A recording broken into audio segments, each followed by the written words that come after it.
ଯୌତୁକ ନିର୍ଯାତନା ସହ ଶାରୀରିକ ମାନସିକ ଚାପରେ ହତ୍ୟା ଅଭିଯୋଗ ଆଣିଲେ ମୃତକଙ୍କ ପରିବାର। ଅସହ୍ୟ ହେଲା ଯୌତୁକ ନିର୍ଯାତନା। ବିବାହର 4 ବର୍ଷ ପରେ ଝୁଲନ୍ତା ମୃତଦେହ ଉଦ୍ଧାର। ପ୍ରେମ ବିବାହର 4 ବର୍ଷ ପରେ ଯୌତୁକ ନିର୍ଯାତନା ସହ ଶାରୀରିକ ମାନସିକ ଚାପରେ ହତ୍ୟା କରିଥିବା ଅଭିଯୋଗ ଆଣିଲେ ମୃତକଙ୍କ ପରିବାର। ଏହି ଘଟଣାଟି ଘଟିଛି ରାୟଗଡ଼ା ଜିଲ୍ଲା ମୁନିଗୁଡ଼ା ବ୍ଲକ ଅମ୍ବାଦଳା ଥାନା ଅନ୍ତର୍ଗତ ରଘୁବାରୀ ପଞ୍ଚାୟତର ଖଲିଆଗୁଡ଼ା ଗ୍ରାମରେ। ଭାରତୀୟ ବିକାଶ ପରିଷଦ ସହିତ ଅନୁବନ୍ଧିତ ଅଙ୍ଗନବାଡ଼ି କର୍ମୀ ସଂଗଠନ ଓଡ଼ିଶା କର୍ମୀ ଓ ହେଲ୍ପରମାନଙ୍କ ଧାରଣା।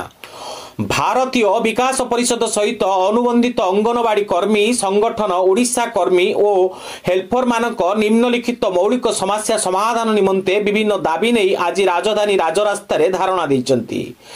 ମାନ୍ୟବର ଉଚ୍ଚ ନ୍ୟାୟାଳୟରେ ଓଡ଼ିଶାର ପିଟିସନ WPC ନମ୍ବର 3082/24 14/3/2024ରେ ମାନ୍ୟବର ଜଷ୍ଟିସ ଶଶିକାନ୍ତ ମିଶ୍ର ପ୍ରମୁଖ ଶାସନ ସଚିବ ମହିଳା ଶିଶୁ ବିକାଶ ବିଭାଗକୁ ନିର୍ଦ୍ଦେଶ ପ୍ରଦାନ କରିଛନ୍ତି ଯେ କଞ୍ଚନପୁର ନିକଟରେ ଟ୍ରକ୍ ପଛରେ ଧକ୍କା ଦେଲା ପିକଅପ୍ ଭ୍ୟାନ୍, ଜଣେ ମୃତ ଜଣେ ଗୁରୁତର।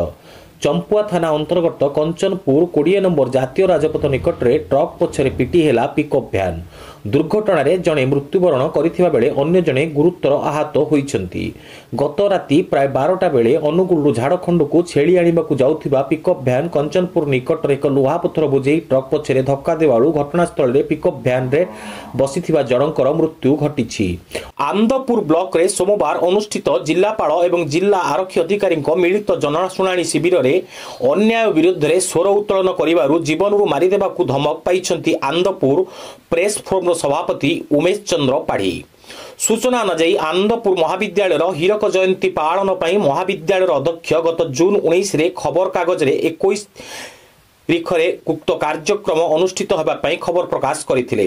ପରେ ପ୍ରଥମ ବୈଠକରେ କମିଟିର ସଭାପତି, ସମ୍ପାଦକ ଏବଂ ଅନ୍ୟାନ୍ୟ କାର୍ଯ୍ୟକର୍ତ୍ତା ଚୟନ ନ କରି ଉପସ୍ଥିତ ସଦସ୍ୟଙ୍କ ମଧ୍ୟରେ ଜବରଦସ୍ତ ଅନୁମୋଦନ ନେବା ପାଇଁ ବାଧ୍ୟ କରିଥିଲେ।